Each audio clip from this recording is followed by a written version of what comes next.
Hey guys, it's Jim. Thanks for tuning in and coming back. I appreciate it. Hope you're having a great day wherever you may be. And I've been busy around here. I don't know if you have ever paid attention, and if you didn't, totally cool. I get it. That wall is no longer blue. I've had this office with these dark blue walls, and I've been painting over the last few days. So I'm working on it. That wall's done, so that's one you can see. What you can't see is the rest of this stuff, and it's just a mess. Anyway, so you're not here to hear about my office and my painting. But it's coming along, and I'm happy about that. So what I'm going to talk about is making natural and kind of subtle, like gentle, realistic HDR. And you know, if you've done HDR before, and you probably have, if you're watching this, especially in the beginning, it's really easy to just want to drag every slider to the right and just like jack it up, you know, crank up the detail and the color and do everything. But and I do that sometimes. It's fun. Sometimes the images just scream to like just get abused like that, and I do it. So I oblige them, but I don't always. And so it's really easy to do that. It's also really easy not to. I think Aurora does a great job of creating a natural, balanced base HDR, and then just a gentle nudge of the various sliders will allow you to get a really nice photo without overdoing it, right? So you don't get the big halos, you don't get the crazy over-the-top detail, you don't get the clown vomit colors. You just get a nice scene. So I'm going to walk through that, and let me show you this photo. Here we go. This is just a street scene in London. 3 exposures, handheld, and as you can see, as I click through these, they didn't line up. There's people moving in the photo, but Aurora does a great job of putting that together. So there's the dark exposure. Whoops. There's the medium exposure, and there's the bright exposure. So if I go through them again, you can kind of see how much movement there was. But my finished photo is that. Now, to me, that's not over-the-top crazy HDR. It's kind of vibrant, and it's got a nice little punch to it, but it's not over the top. I think it's realistic and natural. So that's what I'm going with. Now, let me hop into Aurora, and we'll talk about the photo and how I got there. And I will say, as you can see with my filter stack on the right-hand side, I used every filter except for 2. I didn't use Denoise, and I didn't use Glow. But other than that, I used every filter. Okay, so here we go. There's the base HDR. As I said, really nicely balanced light. There's the center exposure and the base HDR. So first thing I did is hop into basic, and this was just a couple of things, right? I took the temperature down a little bit. It was a little too yellowy orange for me. And I like my blues, as you probably know from my previous videos. A little bit of contrast, a little bit of HDR enhance. That was it. Again, it's just a subtle bump in a lot of these filters. With color, you know, this is where I sometimes have to restrain myself, but I did. 10 on saturation, 20 on vibrance, and the difference there is that saturation is going to drag pretty much all the colors and get them more saturated, whereas vibrance is really just going to pop the colors that are not primary or not really dominant in the photo. So I often use vibrance more than I use saturation, just because I like to sort of pop some of those other colors without sort of overdoing it. So that's a nice little tip I use to get some nice color out of an image without kind of doing the crazy over the top look. HDR structure, very gentle, just a little bump. I'm just trying to give it a little bit of kick, a little bit of punch, and I think that does a great job. I skipped denoise. There's nothing really to denoise.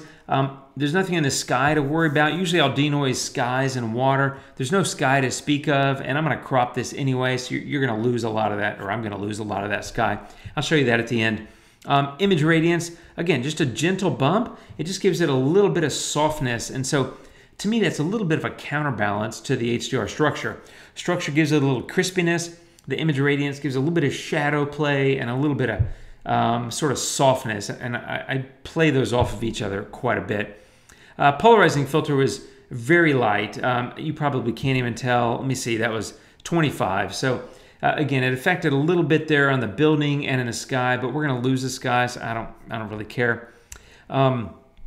HDR details, again, very gentle. I only went with the medium details. I didn't want to go with the small fine stuff or the large stuff, but it's really easy with that filter to just start dragging things to the right and getting a really crunchy, you know, heavily detailed HDR. And some photos it may work for, but more often than not, I find that less is more with details and sharpening. So I don't do a lot of that in my photos, simply because I think with structure and clarity, you get enough of that kind of depth without having to really crunch up the detail and make it all, you know, overdone, I guess. So top and bottom tuning, this is a great filter, one I use all the time, and it makes a fairly significant difference in the photo, as you can tell. So let me go here to top. Dropped the exposure a little bit, bumped up the contrast, and also added a little bit of warmth. And I think that helped play off the warmer tones of the building at the end of the street, because your eye is kind of drawn there. And then I went over to the bottom section of tuning. And by the way, you can set the orientation and you can just drag that accordingly. I left it right in the middle because it perfectly separates the street from the building. So I said, perfect, I'm just going to leave it. So I just didn't bother with that. On the bottom, I dropped the exposure a little bit because to me the street, number one, it should be darker than the buildings and the sky, but also it's wet. And whenever streets are wet, they're going to look darker. And so I wanted to darken that a little bit and add some contrast, which it did. And then I took the warmth down a little bit because it's that kind of pavement, which is black, does have a lot of blue in it. It's almost more of an indigo look when it's wet. And so I wanted to play on that sort of cool color. And to me, it's a nice counterbalance because I think the bottom of the photo is kind of cooler and the top of the photo is kind of warmer. So I wanted to kind of play those off of each other. And that's how I use top and bottom tuning. Tone curve, this was a very gentle, subtle S curve, just a slight touch. Really, it's all it does. It just adds a little bit of contrast. And, I think it works there. And then I went into HSL. So I'm kind of moving through these quickly, but there's not a lot to say because I used almost every filter, but I just did a little bit. So I'm just trying to talk about what I did.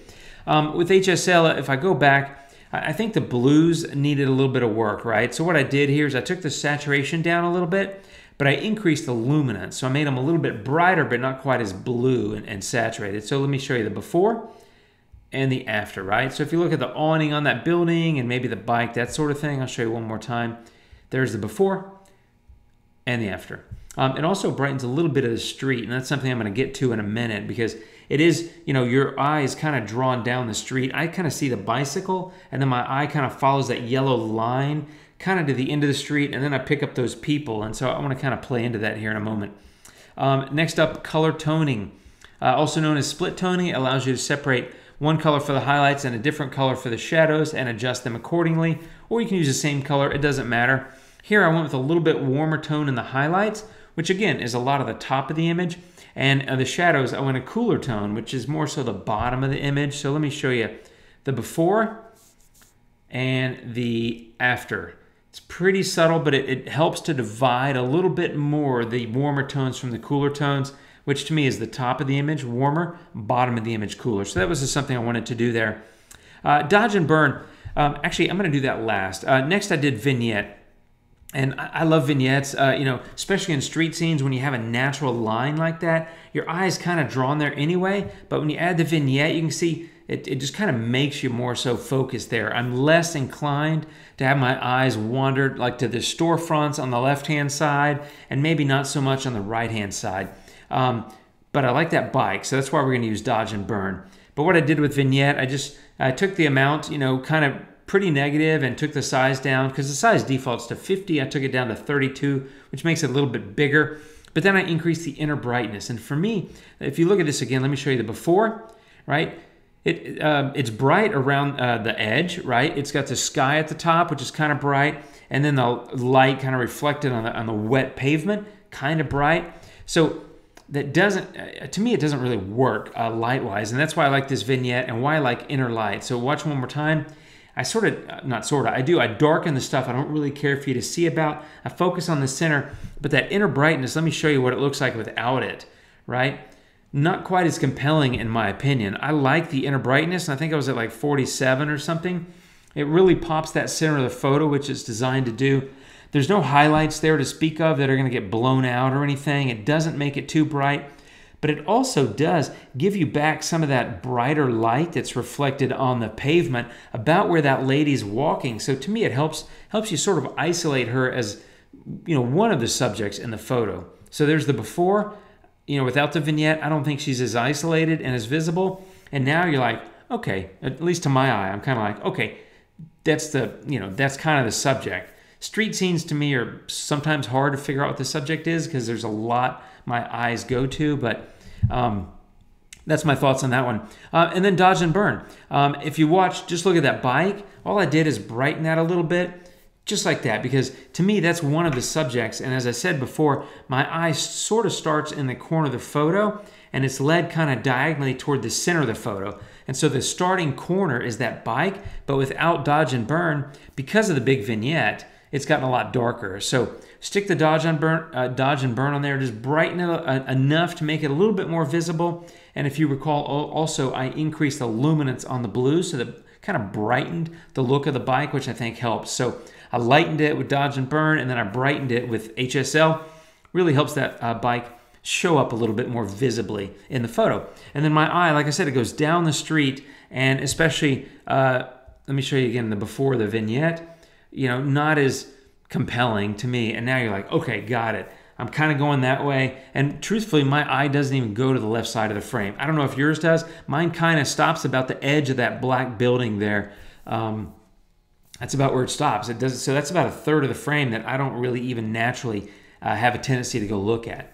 So the last thing I would do here is crop the photo. So I just go into the crop tool, and I experimented around. I really like the 16:9 crop. It's kind of cinematic, but for this photo, I went with 16:10 because that's a little bit more square. And I brought this in a little bit because what I don't really care about, as I said, is much of that stuff on the left-hand side. I kind of like this, and so I took out a lot of the sky. I want to raise the bike in there a little bit, and something like that. I think it works pretty well. Now, what's happened is my vignette has kind of adjusted a little bit, so let me show you the vignette before and after. The vignette's adjusted, right? So I love that because I'm post-crop, right? You can do pre-crop, but then I'm going to lose the vignette. So I choose post-crop because many times I'll go back and crop the photo at the end after I've edited a vignette. And if I had left the vignette in pre-crop mode, I basically would have cropped out a big chunk of my vignette. Now, here's the thing. This might cause you to go back to dodge and burn and lighten more of the space around the bike, right? So you might go to dodge and burn and say, I'm going to start painting. I'm at 35. I want to do a little bit more over here. Maybe I'm going to go more than 35 because let's try 40. Let's just do that. Let's just lift that a little bit. Maybe it helps, maybe it doesn't. I don't know. I'm kind of winging that part here. But the point is, I don't want to lose visibility of the bike. And because I collapsed the frame by shrinking it, by cropping it, and then the vignette came in, I sort of tightened that up. But now I'm with the finished photo that I really like. To me, that's very subtle, natural, realistic HDR. The details are crisp. The colors kind of pop, but it's not overdone. So it's subtle and natural. And as I said, I used just about every filter. But the only ones I skipped were Glow, which kind of blows out the highlights. I don't need it because I don't really have many. And Denoise. I don't really have anything I want to smooth out. I don't have a sky. I don't have any water. And there's not really any noise to speak of. This wasn't like a low light image. So I'm happy. That's a quick, well, maybe quick, quick-ish HDR. And as you can see, the blended HDR came out great. Even though you saw how jittery I am, I'm standing in the middle of the street trying to hold my arms in and take a photo. But I was in a hurry because I passed by her and I was shooting something that way. And I was like, ooh, you know, I'm sure you do that when you're out shooting. I turn around, I'm like, oh, she'd make a great shot of her with the umbrella walking down the street. And she was already kind of gone. And I think I was at 50 millimeters. So, you know, I zoomed some, but I didn't quite get it exactly. I'd rather have her a little closer to me and a red umbrella, to be honest. But hey, I can't run down there and give her a red umbrella. So it is what it is. But that's it. One more time. There's the before. Obviously, that includes the crop because I can't undo that from here. And the after and the sliding before and after. A little crisper, a little richer in color, a little bit more punch. And that's a subtle, natural, realistic HDR in Aurora HDR. Hope it helps. If you have any questions, smack that comment button. Just tell me what you think. I appreciate you watching. Subscribe, like, share with your friends, all those things. And I'll see you soon, my friends. I've got more painting to do on the walls here and all kinds of other stuff. And more photos to work on and more videos to make. See you soon. Thanks for coming. Take care and adios.